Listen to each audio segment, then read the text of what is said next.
Good morning. It's Thursday, January 25, 2024. Peace is the path to the prosperity of a nation. Let it rain. On the news this morning, Governor Fubara to no fate as Supreme Court rules today. Rivers State government warns against collection of livestock taxes. Group raises alarm over presence of soldiers in Ogoni communities. PDP Labour Party questioned President Tinubu's private visit to France and on the foreign scene mass protest in Argentina. I am Ifechukwu Mwanyali with the news.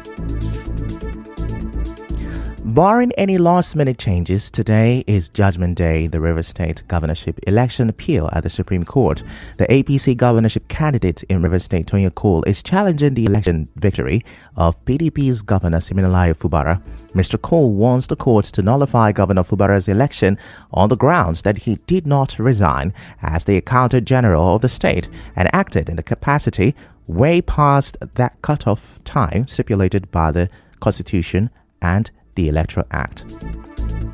In another development, the Commissioner for Information in Rivers State, Joe Johnson, says the state government was ambushed by the judgment of Justice James Omotosho of the Federal High Court, Abuja, who went ahead to deliver judgment in a matter already withdrawn from the court. Mr. Johnson said this on Nigeria Info FM's Morning Crossfire. He, however, said if there are two conflicting judgments on the same matter, the last one is to be obeyed. There are two conflicting court judgments or rulings as it were. One says maintain status quo. If you were to be in the position of government, what would you do? The other one says represent. And I've told you that in equity, the last to arrive takes preeminence. They say obey the last order. So we are waiting. Let the court of appellate jurisdiction, maybe an appellate court, should be able to direct us as to what to do. Otherwise, our lawyers will tell us what to do. The Information Commissioner also said there is no strained relationship with the Rivers State House of Assembly as the government has implemented some of the peace agreement reached at the Abuja meeting. For the governor, has said is prepared to do everything without undermining the integrity of the state. Everything that is constitutionally required, he will do for the sake of peace. And he has said that even that proclamation is not a death sentence. And he has shown it in words and in character. He has released what is due the legislators who have done almost everything that is expected to be done. And yet, it doesn't seem to me that there's anything coming from the other end. It ought to be two-way thing. He also said the state government has not authorized any group to start collecting livestock tax on its behalf. The commissioner has already raised a refusal to whatever was announced to say that they had no business in any form with that group, and anything anybody does with them is illegal, and wherever he saw them, and the guy of that organization should be arrested. That is the position of government. There is no organization known in that name that is in collaboration. They may exist as an organization, yes, but they are not in collaboration with Rivers State government. Rivers State government has not appointed any task force. There is no known body in that name that is expected to collect taxes or disturb people. In the same vein, the Rivers State Ministry of Agriculture has clarified that there is no collaboration with the Association of Livestock Managers and Food Product Dealers of Nigeria, Rivers State Chapter. Commissioner for Agriculture Victor Key said in a statement that despite a visit from the group led by Chairman Sonny Opara, Secretary Sam Fubara and Uche Ken, collaboration hasn't been granted due to the absence of their terms of engagement and contributions. The ministry questions the group's affiliation with the Federal Ministry of Agriculture and Food Security. According to the statement, food safety is an all-inclusive effort in the interest of public health, and Rivers people need to be careful about those who parade themselves as agents of the Ministry or government. The statement assured that Governor Siminalayi Fubara is prioritizing the safety of Rivers State residents. The statement also said that the ministry is actively enforcing state laws to ensure food safety through meat inspection, agro-produce inspection, and inspection of fish products. Meanwhile, the Association of Livestock Managers and Food Product Dealers of Nigeria's Special Task Force Rivers State Chapter says the association is a national association with CAC set up by the federal government across 36 states and capital to ensure that livestock and food product supplies are approved and certified for consumption. The chairman of the association, Sonny Opara, said in a statement that it did not in any way alleged that the State Ministry of Agriculture appointed her executives as River State Task Force. He said the group is an association set up across 36 states and capital and reserves every right to appoint its executives with or without the consent of the state government because it's a registered association. It said their visit to the Ministry of Agriculture was not to ask for financial assistance, but to seek collaboration and inform them of their 3-day sensitization program going on across other states except River State due to the political crisis. It urged the state government to allow organizations and individuals to do business in spite of their political affiliation. Moving on, a member of the APC in River State, Bethel Okojaja, has condemned the derogatory comments made by the Ikwere Council Chairman Samuel Wanosike against the governor of River State, Siminalayi Fubara. In a statement, Dr. Okojaja described the comment as unnecessary and capable of hindering the peace that the governor is building. Dr. Okojaja, who was a member of the SDP and the spokesperson of the party's campaign council in the last governorship election in River State, urged all ethnic groups in the state, including the people of the Ikwere Local Government Council, to support the governor the same way other ethnic groups, including the Riverine, supported the former governor of the state.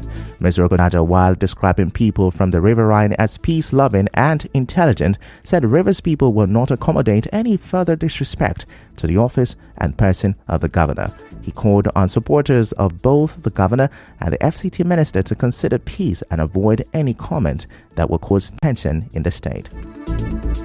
Still to come, PDP Labour Party questioned President Tinubu's private visit to France. Stay with us. The Romurukani community in Rumibo clan in Obiako local government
Chief Douglas Fabeke has raised an alarm over the presence of soldiers in some oil-producing communities in Ogoniland.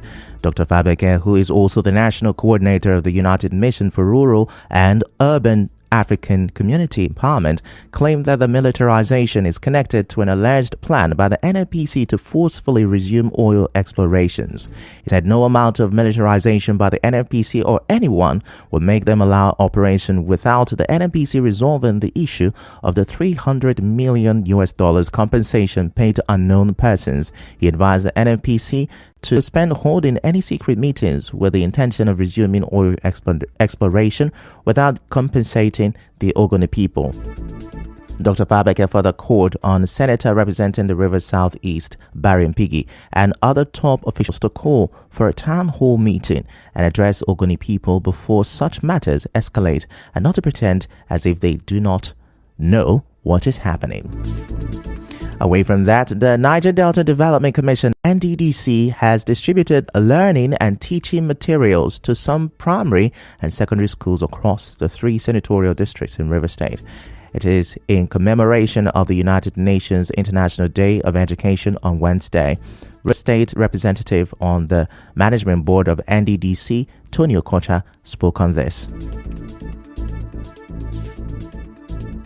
We are here to support Mr. President in his renewed hope mantra. Renewed hope mantra covers especially all spheres of life. NDDC, you are aware, was created to do all that is possible to eliminate poverty or reduce poverty in the Niger Delta region, and also to fight underdevelopment. And one sure way of doing that is to aid our younger ones from the kindergarten level to the primary level, the secondary level, and then to the university level. The reason for doing so is that education is the bedrock of every society. Education is a tool that will engender development. Mr. Okocha also said that his policy thrust is on human capital development and welfare programs.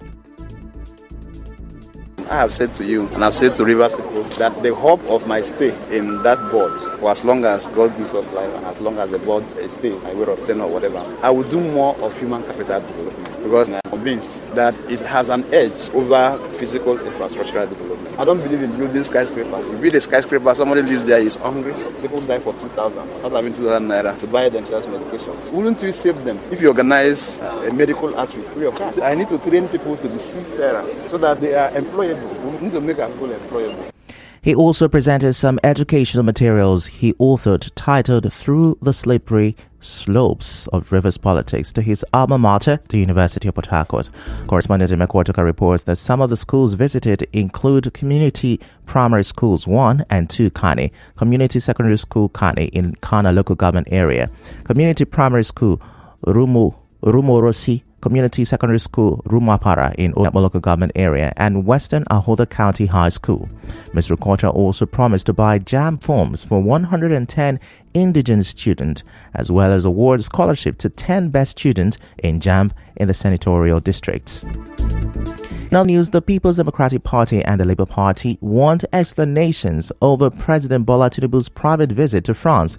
The PDP Deputy National Publicity Secretary Ibrahim Abdullahi says the insecurity and the state of the nation's economy made it the worst time for the president to embark on a foreign trip. Musa Tanko alleged that there is a hidden agenda for the trip and mentioned that the president is sick. As you may know, the presidency gave no reason for the France visit, but said the president would return to the country in the first week of February.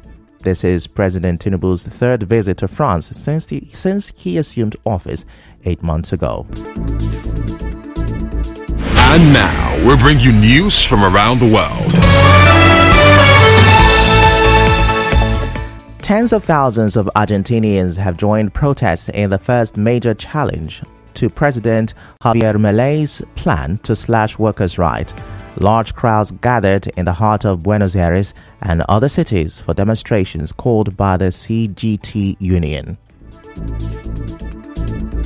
That's a wrap on the news this morning. Before we go, let's have a look at the major stories. Governor Fubara is to no fate as Supreme Court rules today. The Rivers State government has warned against collection of its livestock taxes. A group is raising an alarm over the presence of soldiers in Ogoni communities.